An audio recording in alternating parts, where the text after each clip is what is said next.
Hello friends, શું તમે ક્યારે મેથીની અંદર ઘઉંનો લોટ નાખીને કોઈ રેસિપી બનાવી છે? તો હું આજે તમારા માટે મેથી અને ઘઉંના લોટની એકદમ નવી અને યુનિક રેસિપી લઈને આવી ગઈ છું.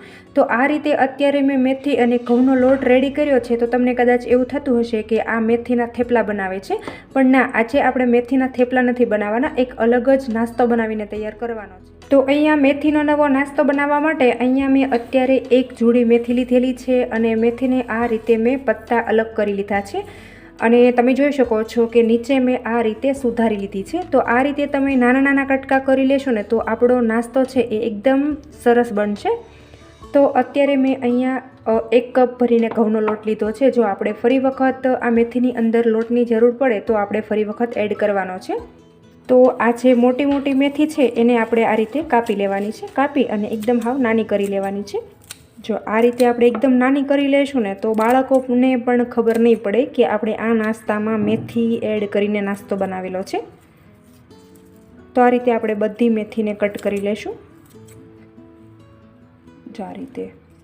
તો તમે જોઈ શકો છો કે મેથીને અહીંયા મેં સુધારી અને સરસ એવી ધોઈ લીધેલી છે. કારણ કે આપણે બજારમાંથી શાકભાજી લાવતા હોઈએ એટલે એની અંદર થોડી માટીનો ભાગ હોય છે. તો આ રીતે આપણે ધોઈ લઈએ ને તો જે કાંકરો કચરો હોય એ બધું નીચે બેસી જાય. તો આ રીતે આપણે સરસ રીતે મેથીને ધોઈ લીધી છે.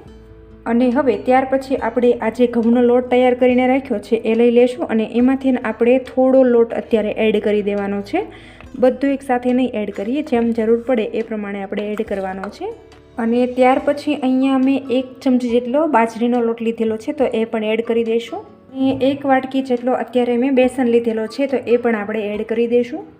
અને ત્યાર પછી અહીંયા 1 ટીસ્પૂન હળદર લઈ લેશું તો એ ઉમેરી દઈશું. ટેસ્ટ અકોર્ડિંગ મીઠું લેવાનું છે. તો અત્યારે મેં 1/2 ટીસ્પૂન જેટલું લીધેલું છે તો એ પણ ઉમેરી દઈશું.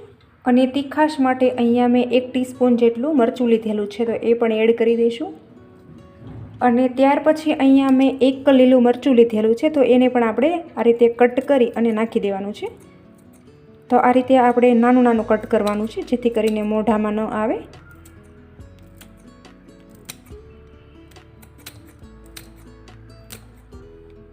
અને થોડું આપણે તેલ ઉમેરી દેવાનું છે.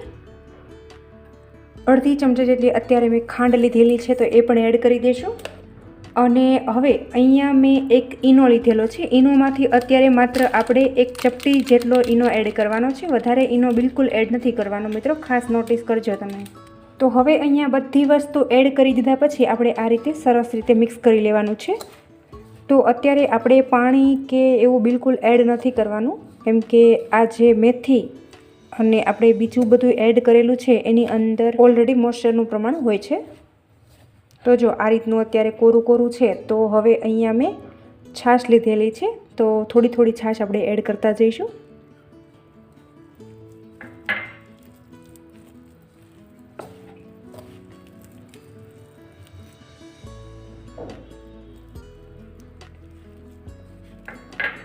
તો જે આપણે આ લોટ બાંધીએ ને એ વધારે પડતો ઢીલો પણ ન હોવો જોઈએ અને કઠણ પણ ન હોવો જોઈએ.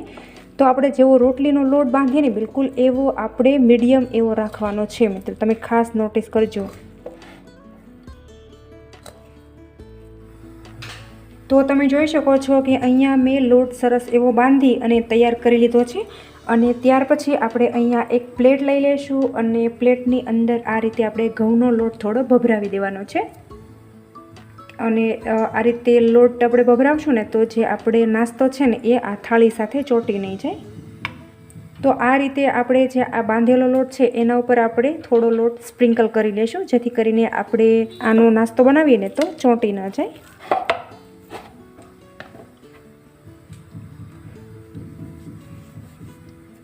અને હવે આ રીતે આપણે થોડું લોવું આ રીતે લઈ લેવાનું છે.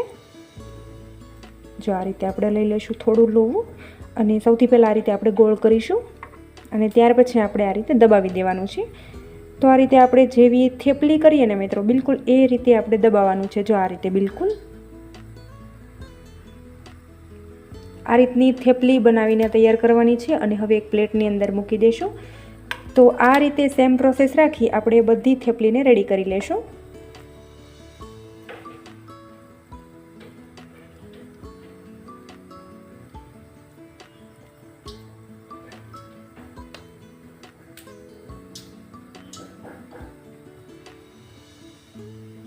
તો તમે જોઈ શકો છો કે જે આપણો લોટ હતો એમાંથી મેં બધી થેપલી આ રીતે બનાવી અને તૈયાર કરી લીધી છે. તમે જોઈ શકો છો કે કેટલી સરસ બની ગઈ છે, એનો દેખાવ કેટલો સરસ આવી રહ્યો છે. તો હવે આપણે આને સાઈડમાં કરી દઈશું અને આપણે જઈએ ગેસ તરફ. તો અહીંયા આપણે ગેસ ઓન કરી ગેસ ઉપર તેલ ગરમ થવા માટે રાખી દીધું છે. તો તમે જોઈ શકો છો કે એમાં ધુવાડા પણ નીકળવા લાગ્યા છે, મતલબ કે આપણું તેલ સરસ એવું ગરમ થઈ ગયું છે. અને હવે જે આ બનેલી થેપલી છે એને આપણે ધીરેથી એડ કરી દઈશું. દાજી ન જઈએ એનું આપણે ખાસ ધ્યાન રાખવાનું છે.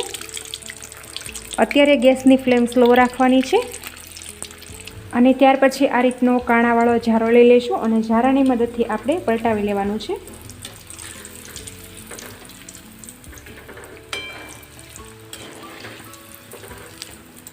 તો મેં અત્યારે ગેસની ફ્લેમ સ્લો રાખેલી છે. સ્લો ફ્લેમ પર આપણે આ ટિક્કીને તળાવવા દેવાની છે, જેથી કરીને અંદર સુધી તળાઈ જાય અને બહારથી એકદમ ક્રિસ્પી બનીને તૈયાર થાય મિત્રો.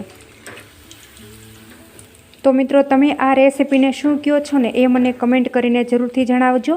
અને તમે આ વિડીયો ક્યાંથી જોઈ રહ્યા છો ને એ પણ મને કમેન્ટમાં લખવાનું બિલકુલ નહીં ભૂલતા મિત્રો. તો તમે જોઈ શકો છો કે લગભગ આપણી ટિક્કી અહીંયા તળાઈ ગઈ છે. તો તમે જોઈ શકો છો કે એકદમ સરસ એવી બ્રાઉન કલરની એ થઈ ગઈ છે, મતલબ કે આપણી ટિક્કી તળાઈ ગઈ છે. તો આ રીતે આપણે જારામાં લઈ લઈશું અને બધું તેલ આપણે નિતારી લઈશું અને એક પ્લેટની અંદર લઈ લેવાની છે.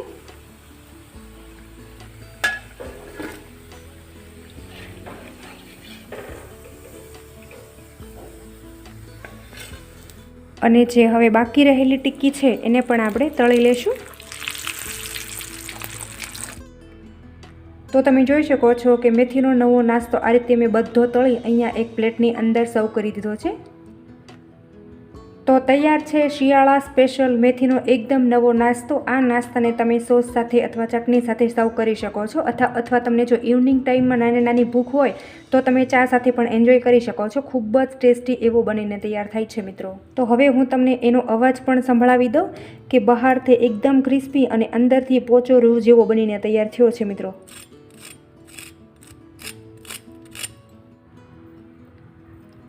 તો એક હું તમને તોડીને પણ બતાવી દઉં. તો તમે જોઈ શકો છો કે એકદમ પોચો રૂ જેવો આપણો મેથીનો નવો નાસ્તો બનીને તૈયાર થયો છે મિત્રો. આને તમે સોસ અથવા ચટણી સાથે સર્વ કરી શકો છો. ખૂબ જ ટેસ્ટી એવું લાગે છે